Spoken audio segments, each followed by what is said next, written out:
Hey guys, and welcome back to Maths with Cats. So today we're going to be going over quadratic functions and graphs for AQA A-Level Maths. There's our first cat of the day. So, sketching quadratic graphs. This is a skill that's quite important. You'll be asked to use it in exams, and it can also help you see what's going on in a question if a question involves a quadratic. So, first thing to consider is the shape of the graph. Is it going to be a U-shaped or an N-shaped graph? So if it has a positive x squared coefficient, the graph will be U-shaped.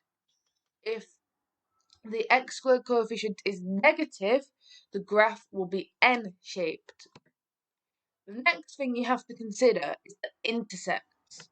Find the x-intercept, which is when y equals 0, and the y-intercept, which is when x equals 0. Maximum and minimum points. Find the maximum or minimum point. It can be found because it's halfway between the roots, or it can be found by completing a square. It can also be found by differentiation. We've not been over that yet, so we can use that later on in the course. Sketch it. That's the last step. Once you found all these, sketch it. Make sure you label everything you found. Sometimes it might specifically say what you need to label. Sometimes it'll just say sketch it. Just say sketch it. Put as much information on there as you can. Yeah. Okay. So here's a first example. Sketch y equals 8 minus 2x minus x squared. By the way, I still have my cold, so sorry if I sound a bit rubbish. So the x squared coefficient is negative here, so it is an N-shaped graph. The y-intercept, well, that occurs when x equals 0, and if you sub x equals 0 into this, you end up with y equals 8. So that's what the y-intercept is. X-intercept, that is when y equals 0, so if we sub y equals 0, we then solved the quadratic, which we did in the previous video, so you should know how to do that. If not, go back to the previous video and have a look. And then you get x equals 2 or minus 4. Because the x squared coefficient is negative, there is a maximum point, not a minimum point, because it's N-shaped. By completing the square, you can get this, minus x plus 1 all squared plus 9. So the maximum is at minus 1, 9. So then what you're going to do is sketch the graph. And I've used a website on my computer called, I think I used Desmos to do it. So you've got your maximum point up here, minus 1, 9. Your y-intercept here, y equals 8. X-intercepts, minus 4 and 2. And you can see the shape of it is N-shaped. Cat. Okay, here's another example. Sketch y equals 2x squared minus 5x plus 3. You've got a positive x squared coefficient, so this time it's a U-shaped graph. When the x-intercept, well, that occurs when y equals 0, and when y equals 0, you get x equals 3 over 2 or 1. Again, use the methods from the last video to find those. The y-intercept occurs when x equals 0, and at x equals 0, y is going to equal 3. Again, you just sub in that x equals 0, and you will literally end up with y equals 3 straight away. Positive x squared coefficient means that there's a minimum point, but no maximum point, because it's U-shaped.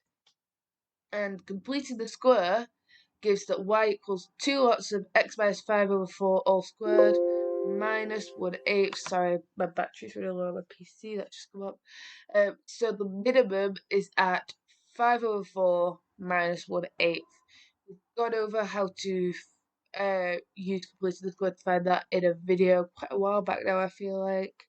But you should be able to, we've gone over that before. Okay, next thing is to sketch it. So again, use the same program to sketch it.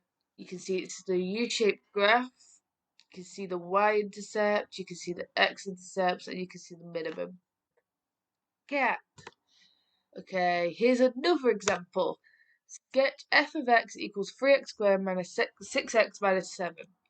So the f of x might confuse you. just imagine the f of x is a y. That's all you need to do. So once again, there's a positive x squared coefficient, so it's a U-shaped graph. Completing the square, y equals 3 lots of x minus 1 squared minus 10. So x-intercept is when y equals 0, so x equals 1 plus or minus root 30 over 3. So for this one, you have to use completing the square or quadratic formula to solve it. You can't get that by factorising. Y-intercept, when x equals 0, you end up with y equals minus 7. The positive x squared coefficient means that there is a minimum point, and from completing the square, you can see that the minimum point is at 1 minus 10. So then we're going to sketch it, and you get this. So you can see the U shape, you can see the I've realised these are supposed to be where the x-intercepts are. But anyway, you can see the x-intercepts, you can see the y-intercept, you can see the minimum point. This is a technology problem. That's like that. Oh wait, no, I was right. This is where the x-axis is. Never mind, it's in the right place. Cat. Okay, so imaginary roots. Don't have to go over it too much with normal A-level maths. If you're going on to study further maths, you'll do these in more details. So some quadratics don't have real roots. So I'm going to show you an example. F of x equals x squared plus 4x plus 7. Does f of x equals 0 have real roots? Well, if you complete the square, you get f of x equals x plus 2 all squared plus 3. Roots occur when f of x equals 0 or y equals 0. So if you put that equal to 0, you get x plus 2 squared plus 3. Move the 3 onto the other side, you get minus 3 equals x plus 2 squared. The next step would be to square root minus 3. You can't have a square number less than 0, so this is not possible. So there is no real roots for this equation, i.e. there are imaginary roots. That's all you need to know for A-level maths really on imaginary roots. Okay, so we've reached the end of the video. I do want to mention quickly, you can solve quadratics on your calculator. I think you go, if you have a Casio Class Whiz like me, if you turn it on, go to mode, I think it's A, but it's called polynomials anyway, if you want to scroll through for it. And then if you go to, I think it's solve equation, it'll come up with simultaneous first, and then number 2 is the right one. And then if you want a quadratic, you can then click 2 again, and then you sub in the numbers, like the x squared coefficient, the x coefficient, and your plus c, and then it will solve it for you, and it will actually give you a minimum / maximum point for you as well. So, if there's like a 1 marker or something, use your calculator. And that is all for this video. Really sorry about the cold. I know it probably sounds awful. Hope you enjoyed the video, and I will speak to you later. Please can you like and subscribe, because I want more people to see my videos. Okay, bye bye!